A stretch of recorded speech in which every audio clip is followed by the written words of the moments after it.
미움받을 용기. 이야기는 한 청년이 철학자를 찾아가면서 시작됩니다. 청년은 말합니다. 세상은 불공평합니다. 태어날 때부터 가진 조건이 다른데 어떻게 모두가 행복해질 수 있습니까? 철학자는 담담하게 대답합니다. 인간은 과거의 원인으로 사는 것이 아니라 현재의 목적을 위해 행동한다네. 이 말은 청년은 반박합니다. 그렇지만 사람들은 과거의 상처 때문에 고통받잖아요. 그게 트라우마 아닌가요? 철학자는 단호히 말합니다. 트라우마는 없다네.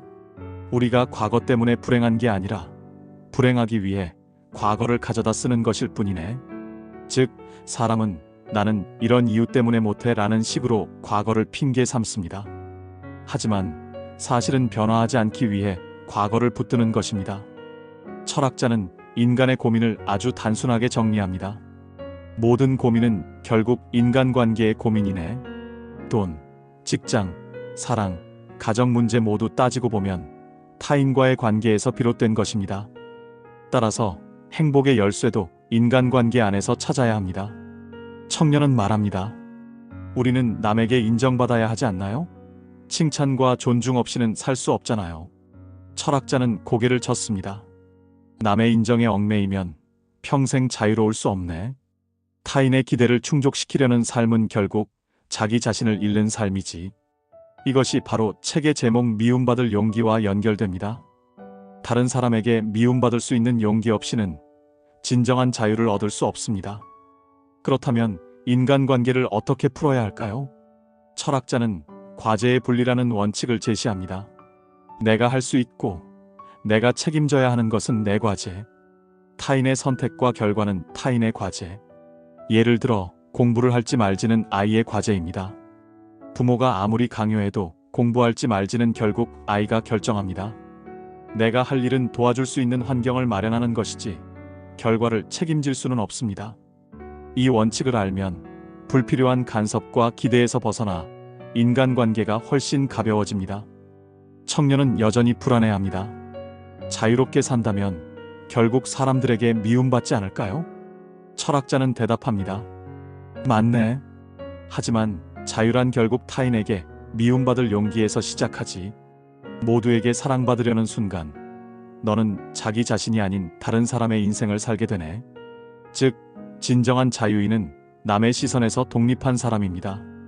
자유를 얻는다고 해서 제멋대로 살아도 된다는 뜻은 아닙니다. 철학자는 공동체 감각을 강조합니다. 이는 단순히 사회에 순응하는 태도가 아니라 나는 누군가에게 도움이 될 수 있다는 감각을 갖는 것입니다. 자기만의 자리에서 타인에게 기여할 때, 나 때문에 누군가가 조금 더 나은 삶을 살고 있다는 느낌을 가질 때, 우리는 비로소 행복을 실감하게 됩니다. 즉, 행복은 타인과의 비교나 성취가 아니라 관계 속 기여감에서 비롯됩니다. 청년은 마지막으로 묻습니다. 하지만 인생은 길고 미래는 불안합니다. 행복이란 결국 먼 목표가 아닌가요? 철학자는 고개를 저으며 말합니다. 인생은 선이 아니라 점이다. 과거와 미래를 떠올리며 불행해할 필요 없다.